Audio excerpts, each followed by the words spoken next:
I think there's a very fine and gray line between ethical, I guess, use of AI and creativity and what could be considered unethical or plagiarism, because AI it's an AI. It doesn't have a conscience, so it's not going to be like, hey, I just took this artist's work and changed it slightly and gave it back to you. Therefore, now it is totally original. Like there are instances where that happens, but I think as creatives, we need to look at AI as what it is. It's a tool.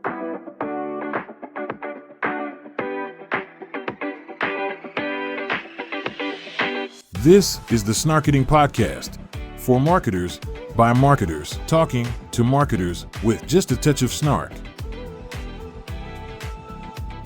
Now, here are your hosts, Valerie, Vespa, and Matt Wurst. All right, we are coming in hot to this episode. Valerie is already laughing, and that is maybe a good thing, maybe it's a dangerous thing, but the fact that we are warmed up means this episode is going to be an all-time classic. I can just feel it. Valerie, how are you? Oh gosh, I feel quite jovial. I am laughing before this episode even began. Be honest, was it all of the great marketing stunts that surrounded this week's April Fool's celebration? Because brands, they brought it this year, didn't they? I don't know. Did you see anything good? No. I didn't. I was sort of like not really privy to many things. So let's backtrack then, considering how disconnected from our marketing ecosystem you obviously are at this moment. Is that something that you find more bothersome and tiresome at this point? Like the attempt? No, I love it. You do? Oh, okay. So you still fall for the elf and liquid death joke that they did about that makeup, right? Or was that real? I don't know if that was a joke or not. Maybe that's a problem, or maybe it's brilliant. I don't know. But you like these things. I saw this was not related to April Fools, but I saw something regarding oh my gosh, not Nike or Adidas, Under Armour.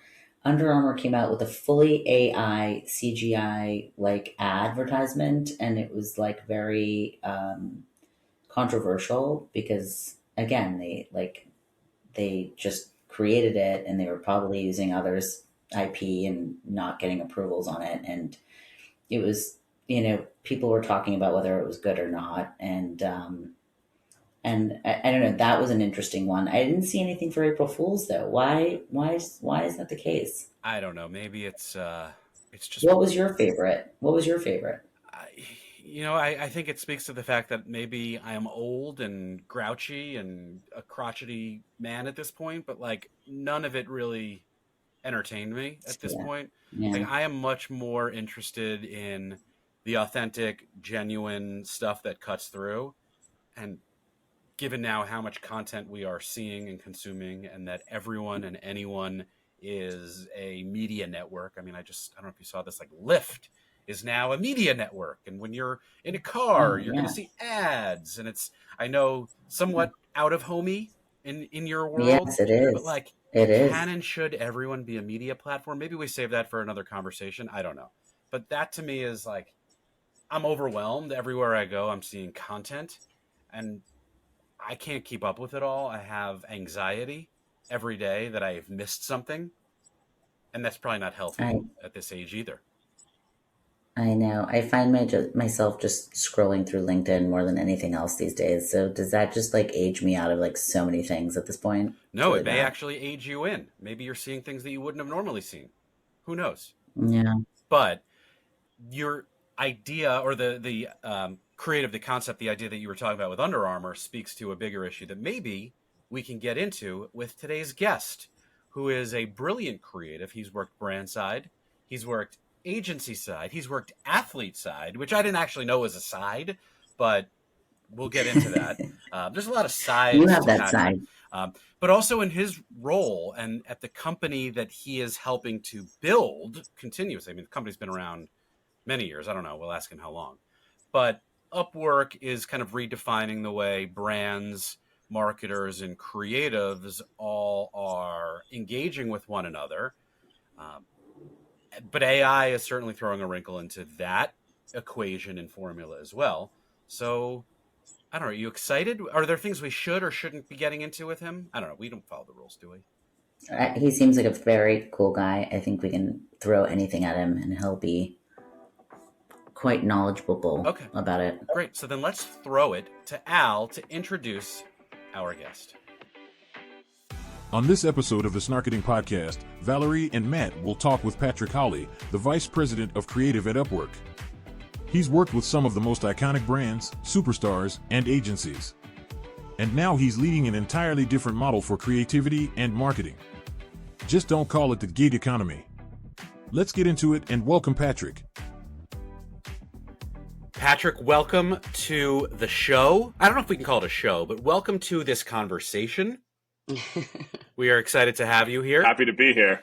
Yeah, so thank you. We are going to pivot a little bit because in the past few episodes, we've been talking to brand side and even media and some technology folks, but you're a capital C creative and you are our people. So buckle up and let's get snarky. Are you ready? Let's do it. So what I find really fascinating about you, and we've never actually worked together, but in the of all the creatives I've known and with whom I have worked over the past, 2 decades, your CV both excites me and gives me a little bit of like FOMO because you've got this diverse background, right? From Apple to Steph Curry, which is unique, working directly for an athlete who is a brand. But what's the wildest transition that you've made in your career as you've moved into all these different spaces?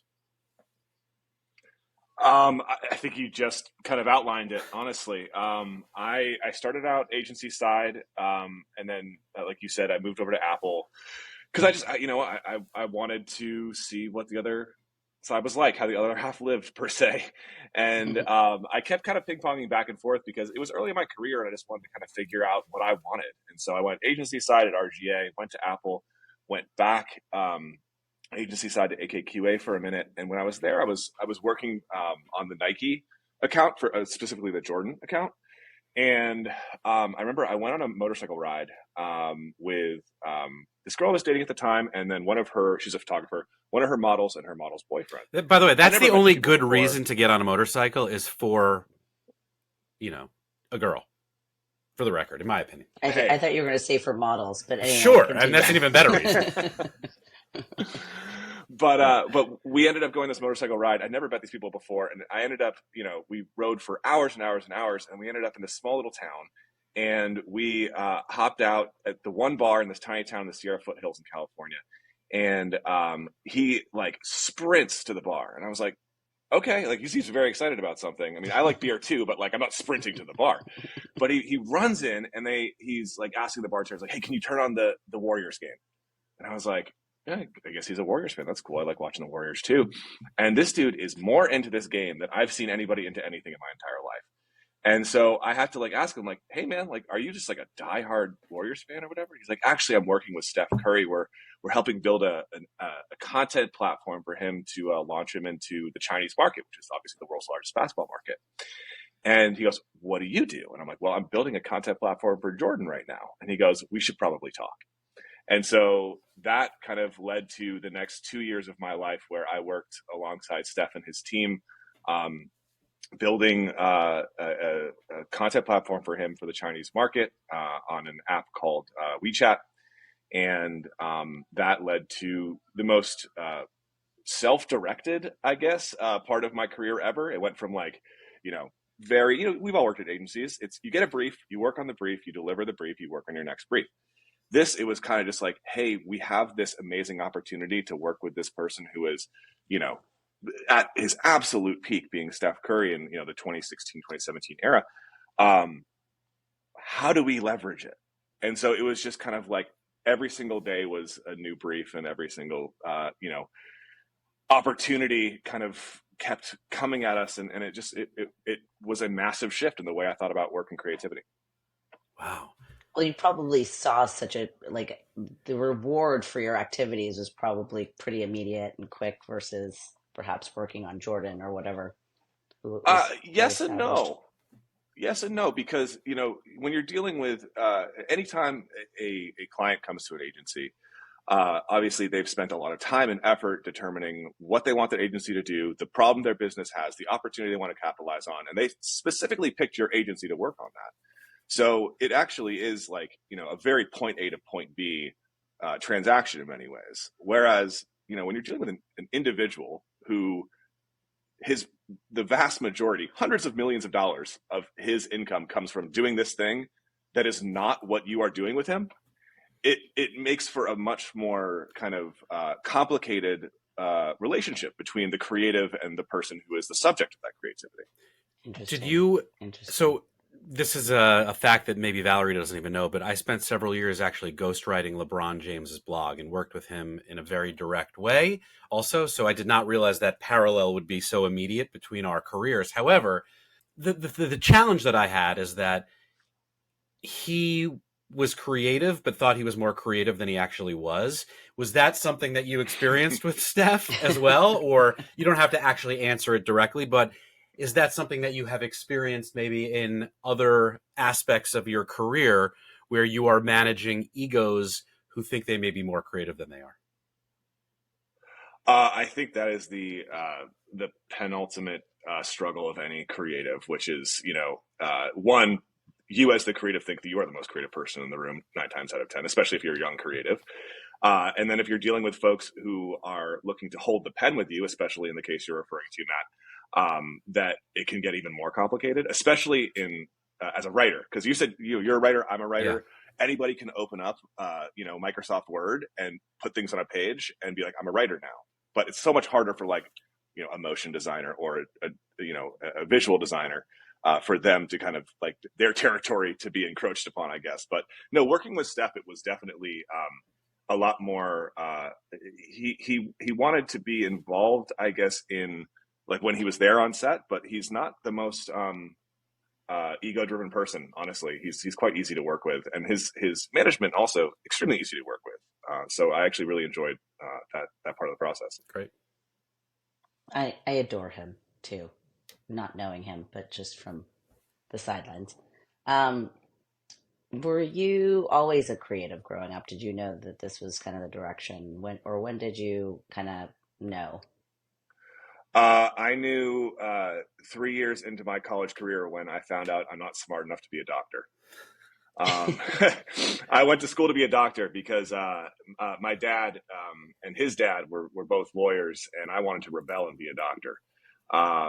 But in more real sense, my sister was sick for a long time when I was a kid, so I spent a lot of time in hospitals, and so I wanted to kind of go down that path until I hit organic chemistry, and it hit back. So I failed my last OChem test, and I was like, I should probably consider something else. I was pre-med at UMass. I was pre-med as well, and I realized with organic, no, it was some sort of biology that I was like, I could not do it, and then I switched out too. We are like having total. By the way, some sort of biology, air quotes. It's good that you did not become a doctor. Yeah, you got something going on down there. It's probably a problem. Wow. Yeah, just cut it off. You'll be fine. Well, I actually think I'm more of a witch because I do diagnose people now, but not professionally. Well, I think you both made good career choices. Patrick, with your experience, both agency and brand side, how do you think now, looking back in this, pivotal moment where we are reflecting, how does the creative process actually differ when you're working with independent talent versus like in-house teams? So you referring to independent talent that joins your in-house team, or like, well, what's the dichotomy you're referring to? Right now, the creative industry that you are in, you are empowering independent talent in a lot of ways, but also when you are working with Steph, you are probably more of an independent creative at that point. So, I've worked with different teams. You've worked with different teams. How is the landscape now? Like, where are we at? It's a great question. I mean, we're kind of where we were before in many ways, but we're also in completely uncharted territory. What I mean by that is we still have freelancers, we still have agencies, and we still have in-house teams. Obviously, in-house teams are kind of, they're on their way to becoming a larger force to be reckoned with within the creative space. But we've had those three elements for a while now. But the way in which they interact has vastly has changed in a large way because of remote working coming into the conversation. About 4 years ago, something happened roughly exactly 4 years ago that really changed that. And Valerie may still be grappling with that right now, by the way, too. So it hasn't changed. Yeah, she's our COVID host, not my co-host this week. Thanks, Matt. Thanks. But yeah, I think that the thing that we're really kind of grappling with as creatives, and specifically creative leaders right now, is just how to properly leverage remote talent, how to properly manage them, and how to grow teams that way. And for me as a leader, I started my first kind of leadership role in this post-COVID world at Harley Davidson, where I was the brand director, and I had interviewed there in March 2020, first week of March 2020. I got my job the first week of April 2020. So I was fully like, I'm moving to Milwaukee. I'm going to build this whole team, blah, blah, blah. And then a lot of stuff changed in those 4 weeks. And so I kind of had to, by the seat of my pants, try to figure out how I'm going to build this team, how I'm going to manage this team, and how we're going to make work in this remote world. And it was really hard at first. Well, I didn't mean to, by the way, shit on motorcycles earlier then. So I take it all back. There are many reasons to get on a motorcycle. It's not just for a model. Okay. Backtracking slowly here. No. So getting to your current day at Upwork, can you explain to the audience, whoever's listening, what Upwork is? And then as the VP of Creative there, how do you balance the need for innovation with the expectations of a global talent marketplace? So maybe start with what Upwork is, and then we can go from there. Absolutely. Yeah. So Upwork is the world's largest freelancing platform. It's where, people who are looking for work, talent, find people who are looking to work with them, which are like our clients. And it's a pretty simple marketplace like any other. On Airbnb, you go and find somebody who owns a house that you want to rent. Here you find somebody who's got some great talent that you want to utilize for whatever project you're using. So it could be designers, developers, voiceover artists, all that kind of stuff that, maybe a creative would use. But there's people who work in finance. There's people who work in literally fill in the blank. These are like 10,000 skills on the platform. So you can kind of do whatever you want to with whoever you want to around the world. Love it.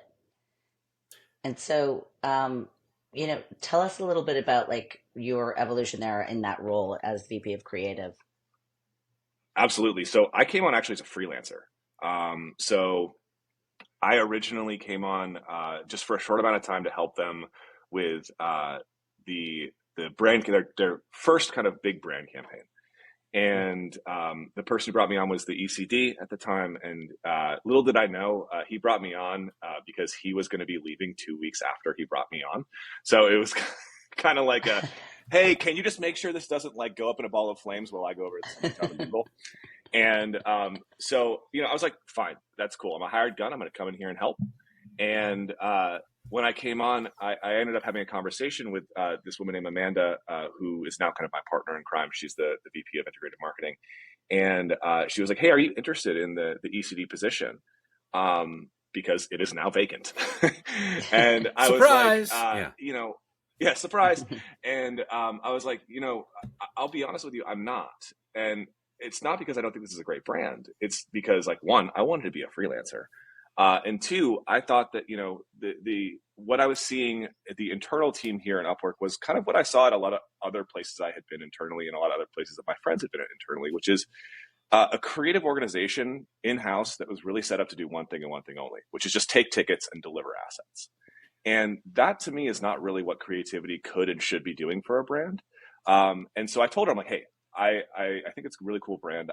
I'm not interested in the role as it sits right now, but here's this, basically a pitch deck for what I want to do with this team. If you're into it, I'm into this role. And so essentially the pitch was, we're going to basically build out an internal agency. We're going to have all the disciplines of an agency: art, copy, design, production, project management, strategy, all that kind of stuff, so that we can, really be an executional partner, yes, but a strategic partner as well, to help kind of like be not just the hands, but the head as well, to work alongside marketing. I mean, it's such an ironic kind of meta almost conversation to have, as this is a platform, this is a company that is so intrinsically connected to the gig economy, and yet you want to build sort of the stable, permanent fixture within that organization. With the gig economy itself, and the way it's evolving, do you think platforms like Upwork are going to keep shaping the future, or are you more of an anomaly in the way that model is taking shape?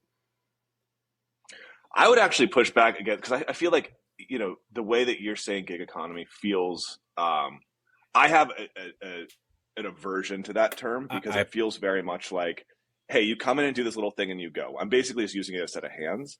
And for the way that we try to, build our platform, but also the way that we built our team, the one that I run right now, is kind of like creating a way that works for you, meaning the person who's actually doing the work, and the thing that works for us as the person building the team. So essentially what I mean by that is, we wanted to build a team that, did what we needed to do for the organization, but also did what it needed to do in terms of providing the people who are working in our team with the type of work and the type of engagement that they wanted. So my team is 80% people off of the Upwork platform.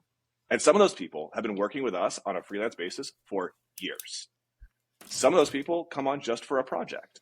And some of those people are full-time, like my leadership team, who are able to kind of steer the ship over time. Okay, so if gig is a dirty word, is there a better word I should use? I just wrote down, don't ever say that word again. Is it creator? I mean, we call them freelance talent, but I think it's really just creating a way that works for all of us. And if we are all coming into this agreement, what is work but an agreement between two people on achieving a goal together? And so that's kind of what we do. When we talk about bringing people onto our team, we want to bring them onto our team in the way that, they want to be here, in the way that we need them. And sometimes, like I said, it's going to be a long-term engagement, and they want to work remotely and they want to work freelance because that's what they want to do. And there's other folks who are like, hey, I come in for 4 weeks, I bang out a bunch of scripts, and then I go to the next thing. That's what makes me happy. Great. It makes us happy too, because that's exactly what we need. So it just allows for us to build a team from, wherever we need to get them from, literally around the world, and do it in a way that, adapts to, frankly, the constantly changing needs of our marketing organization, which is what we're here to serve. So in that vein, can you share a particular project that you're really proud of, or something that sort of, helped to how old is Upwork, by the way? Like something that maybe like in the beginning stages of you arriving there that like really took it to the next level? So how old is Upwork? Upwork's about 20 years old, technically. It used to be two other companies called Odesk and Elance, and then they merged not too long ago to create Upwork, and that was the one that went public about 4 or 5 years ago, something like that. And then, sorry, what was the second part of your question? Just like a particular project that you've worked on that you're really proud of, or that kind of changed the, trajectory of the organization. That's a great question. So part of the thesis that I was laying out when I created that pitch deck for Amanda, the leadership, I'm like, hey, I'm interested in this role if it kind of like does these things. Part of that thesis was like, I need to come in here and build this team, but we also need to quickly make work that shows people that we are not just here to be a set of hands. We can also be a thought partner to them, and potentially even change the way that we market our product.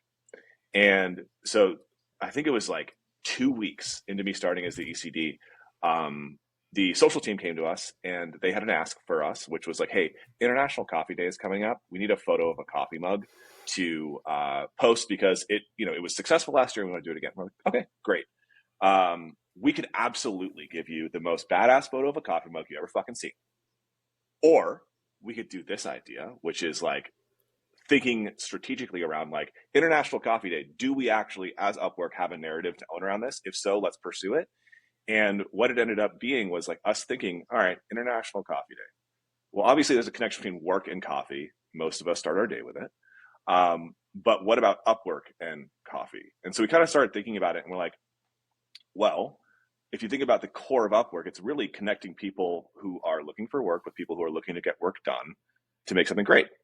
And so like, how can we use this moment to do that? And what we ended up doing is finding 5 illustrators off our platform and basically giving them a brief, hey, illustrate this coffee bag in the way that like makes you like the way coffee makes you feel, illustrate it in that style in this coffee bag. So each one of them illustrated their own coffee bags.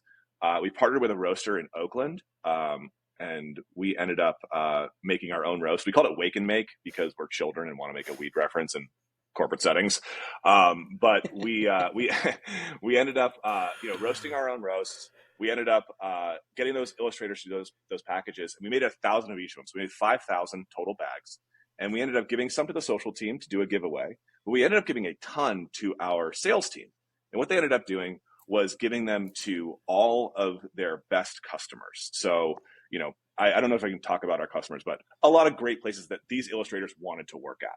And we essentially use these as billboards for not only the 5 people that we use, but our talent in general. So you could actually look at these bags and be like, oh, it's a really nice bag, a nice design. You could flip it over, scan a QR code, and hire that person right off our platform. Basically like a physical resume. I mean, right? Resume. Exactly. And so what we ended up doing as a follow-on to that, because that was successful, is we're like, well, so Red Bay Coffee Roasters, which are the roasters who out of Oakland who did this, we ended up talking with them, and they ended up being really interesting people that actually use our platform. And we're like, we should probably tell their story. So what we ended up doing is doing a documentary on them about the creation of the roast and their business in general. And we had everything from the director to the DP to the storyboard artist, the writer, everything like that was off the Upwork platform. So the film was completely off the Upwork platform and ended up winning PR Week's Best Branded Film Award. Wow. So I love that project. Oh my God, I'm obsessed with that. That is, so great. I mean, and those items, I don't know if anyone actually drank the coffee because I feel like they're almost more like collectible souvenir items, but they then stand the test of time, as assuming no one drank the coffee, as something that will sit on someone's desk or on their bookshelf for a long time. And that to me is always the epitome of great creative. It's something that you want to keep, right? Whether, assuming it's physical, digital, probably a little bit harder. How many skills or roles or types of functions did you say that Upwork supports? 10,000? Was that the number you said? So it's over 10,000 last time I checked. Yeah. What is the most unique or bizarre or unexpected skill that you've seen in demand on Upwork? And like, did it actually inspire creative projects, or like, is it push pull in that way sometimes? Yes, that is a great question. So the most unique one was actually, we were doing like a little side project, which are my favorite projects to do. And it was a side project that was going to be like, what is the welcome package for people who join our team? So our team is called Workshop. And so what is like the Workshop welcome package?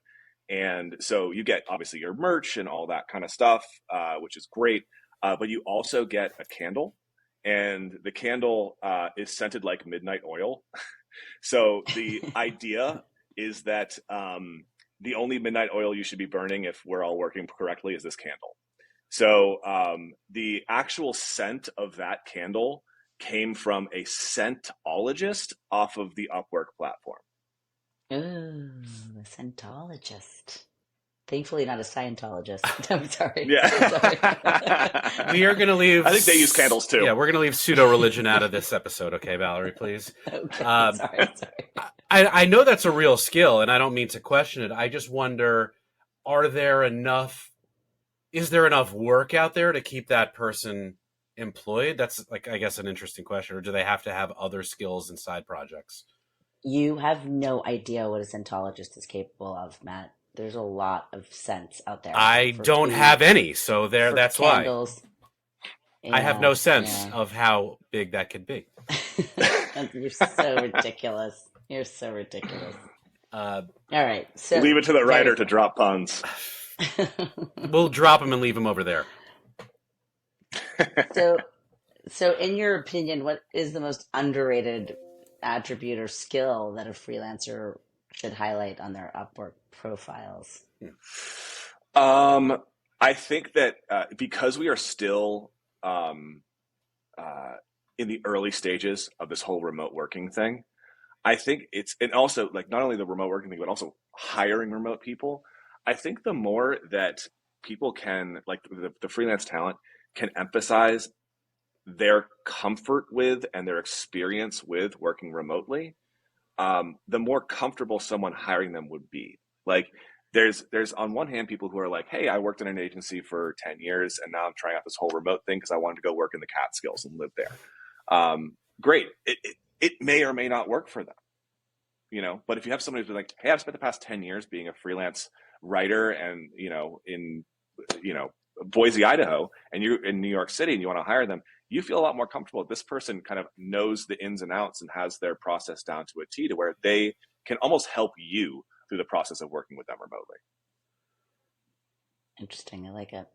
The one thing that I'm surprised hasn't come up yet in the, 3 hours that we've been talking. I don't know. I'm not watching the clock, but it feels like we've covered a lot of ground, yet we have not covered the one topic that has come up a lot in many other industries, certainly in ours, but I think maybe more specifically relevant now with the rise of AI automation impacting the creative industry. And not all aspects. And I am not worried that creativity will disappear because machines can do our jobs. But I'm curious, there are certain things and skills that can be made either easier or might be reduced. How do you think about or prepare for those changes with respect to just where you sit in our ecosystem? It's a great question. It's one that we're all grappling with right now. I think there's a very fine and gray line between ethical, I guess, use of AI and creativity and what could be considered unethical or plagiarism, because AI it's an AI. It doesn't have a conscience. So it's not going to be like, hey, I just took this artist's work and changed it slightly and gave it back to you. Therefore, now it is totally original. Like there are instances where that happens. But I think as creatives, we need to look at AI as what it is. It's a tool. And we actually did a whole campaign on this not too long ago where we, even bought full page ads in the New York Times to like let people know, like, this is not the first time we've had a major shift in the way that we work. It's just another tool. Like you think about back through hundreds of years, the printing press was the AI of that era. And did it actually, of course, there were certain jobs that were reduced or removed, but what it ended up doing was ushering in a ton more jobs and more work. And all this technology, all it's ever done is create more opportunity, not less. And so what my team's trying to do is really see it as that and try to think, how can we work smarter alongside it as opposed to just ignoring it completely? So for example, if we are, pitching an idea, the creative team will, create comps to like sell through that idea up the chain using AI. We have our editor on our team. He uses AI voices for scratch tracks. Like there's just ways to really just be efficient and use it what it is. Any tool is what you make of it. Yeah, I mean, I totally agree. Look, we have an AI announcer on our show, and we think the world of him. Could we have hired someone else to do it? Sure, but then we'd have to pay them. That's the conundrum we have. No, I mean, all joking aside, I've heard him before. He sounds great. He is a handsome AI. You talk about kind of similar experiences with questions that are raised as technology changes the way we work, and having been one of the early leaders in the social media revolution, a lot of the creatives at agencies that I was working at or working with or who were working for me were like, I'm a copywriter. I'm not going to write Facebook posts. Like I write scripts or I write treatment, like, right. But it turned out that just became another canvas and the tool enabled another outlet for creativity. And take those channels for what you want as far as their impact on society, positive and negative. But I agree with you. I think the ability to either make some efficiencies, right, using a Mid Journey or an image generation tool for comps or mock-ups or storyboards actually enables you to think more, better, faster, different, right? So I love that approach to it. I feel like human nature tends to go to what's the scary part of anything and like, lead with that. And we're not going there. None of us are here on this call, at least. Anyway, so what is your take on the debate between specialization versus generalization for freelancers in the creative field? For freelancers, I find that it all depends on what your core skill set is. Like, so for example, if you want to be more of a consultant, if you want to be someone who's helping someone like one of your clients understand how to utilize a certain skill set, like design or motion or strategy or whatever, it's perfectly fine to have a more generalist approach to things. For example, I think that any proper leader needs to understand at least 50% of the technical side of the things that they are, overseeing, because they're not going to be able to properly lead them otherwise. They won't know the capabilities of them. So I think like there is opportunity to be a generalist in that sense, but I think there's way more opportunity to be a specialist or a master of a few skills from a freelancer standpoint, because when someone's looking for freelance talent, they're looking to solve a specific problem more times than not. Sometimes they'll be like, hey, I need a consultant to help me figure out what the heck's wrong. I know something's wrong. I need help with understanding it. So yes, there are those opportunities, but the way that my team uses people, it's like, hey, I want someone who is kick-ass at direct response television script writing, or I need someone who's kick-ass at developing Nuxt pages. Like, there's things that we do on our team that are more general and they're kind of leadership based, and there are things that we do on our team that are a lot more specialized that need somebody who is able to come in and just absolutely kick ass at something we need its asses kicked. I don't know. It raises an interesting question as I hear you answer in that way. Again, brand, creative, needs, outputs, outcomes, as well as the agency model. The idea, having been an agency lead for so long, that we want to build trust between and relationships between the actual creatives and the clients, like that was something that I really fostered. And maybe I was a generalist in my approach to that. But it's probably a different approach when you're building trust between a business and maybe freelancers, right? Is that, or especially in an online marketplace, right? Is that something that you have to think about or have changed an approach to in any way?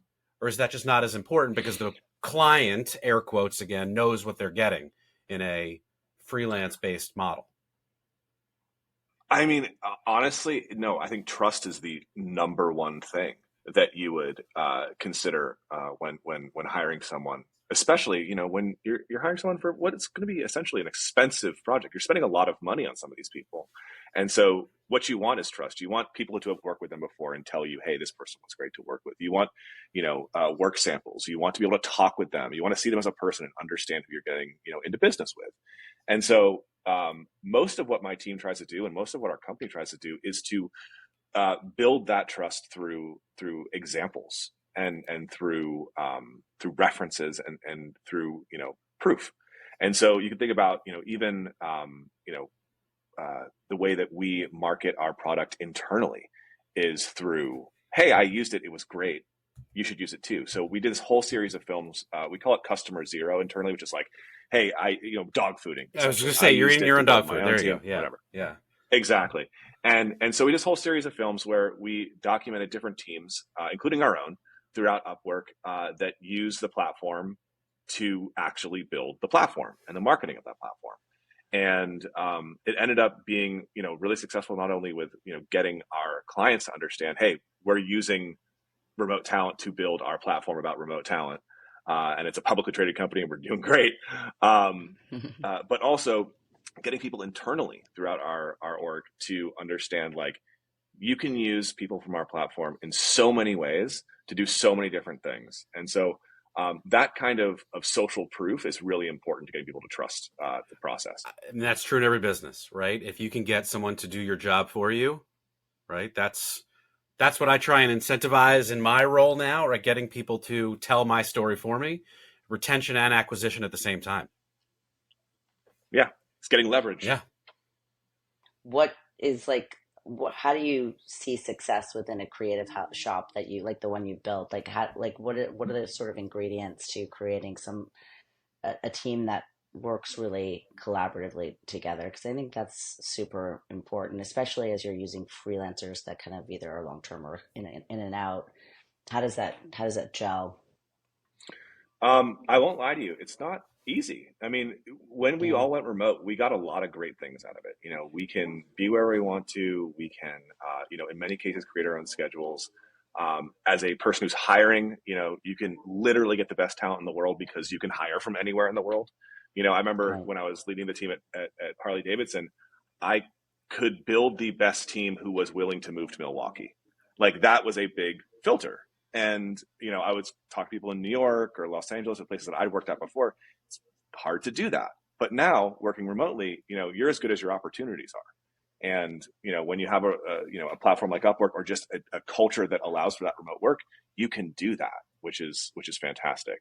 But as a team, what we try to do to help kind of like build that camaraderie and build the gel, as you said, it really comes down to understanding that we no longer have the serendipity of just like bumping into someone in the hallway and talking to them. We need to be super, super deliberate with the way that we talk to each other and the way that we connect with each other. So even down to the small things, like in our, every other week we have a team sync, and it's, like any other team sync in the world of business. Here are the things we're working on this week. Here are, cool things that happen, blah, blah, blah. But we end that meeting with 15 minutes of literally just giving thanks for other people, where it's like, hey, Valerie, thanks so much for doing this thing. It was really helpful. You're a star. I really appreciate you. And we just go around Oh, at this team of like, we've got about 50 people or so. And we're just kind of like going around being like, hey, I appreciate you. And like building that kind of intentional connection with folks is a really helpful way to actually have a connection with people. And so, it's one of the ways we do it. Do you find that people are initially reluctant to that? Like, ugh, positivity? But then you kind of win them over? Or is everyone kind of, they come in open-minded and that's just part of your search criteria? Yeah, I think it comes down to social proof, like I was saying before. So I think I was doing a talk at Adobe Max a couple of years ago, and I think the analogy I used was at first getting people to talk in that meeting was like pulling teeth from an alligator, and it very not comfortable. And I was basically the one who talked for the whole time. And over time, though, people did get more comfortable with it, and now it's become something that is just part of the process. And so when we have people who come in who are freelancers, multiple times they've just been, maybe it's their first meeting they're having with the whole team, and someone will shout them out and they'll come off mute and be like, you guys are so nice here. I like it here. And and it ends up being like a nice way to, it's just culture building, and it's not always easy, and it takes time, but it's always worth it. You seem like a really interesting and well-rounded and obviously positive person. How is your personal creativity and like professional creativity, are there overlaps? Do you have things that you like to bring together in that way? Yeah, so I think I was more of a quote unquote personal creative more when I was younger and didn't have to manage a lot of people. And I think I'm trying to kind of get back to that, but I also realize like I kind of need a break from creativity sometimes. And so I like to find hobbies and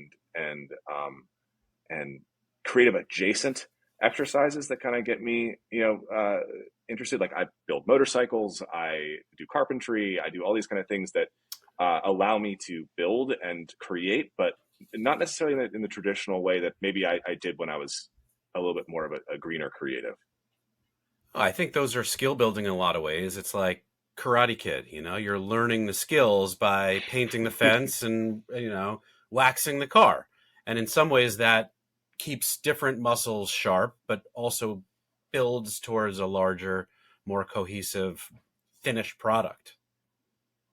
Yeah, I'd say honestly, a lot of the things that I try to do now also outside of those two pursuits I just mentioned are like leadership based things. And so like I try to get into like extracurricular leadership-based things like that are just either really difficult physically or mentally, and put me in situations where I need to lead others through those. And I found that that's really kind of where I see my value to my team being now, as opposed to like coming in and being like, that should say that, or that should look like that. It's more like my job is no longer to make things. My job is to enable others to make great things. All right. Well, let's skip now to everyone's favorite segment, our lightning round. Are you ready, Patrick, for questions for which you have not been prepared? Let's fucking go. Actually, you weren't prepared for any of this stuff, but you killed it anyway. So, all right. I know. I'm impressed. First question. If you could only choose one creative tool or software to use for the rest of your career, what would it be? Evernote. That's it. Using it? I like something that is totally disconnected. I have it on my phone. Yeah, I have it on my phone. I have it on my computer. It's nowhere else. And it just allows me to open up a blank page, and that's it. That's all I need. So, a book, movie, or song that has significantly influenced your creative perspective?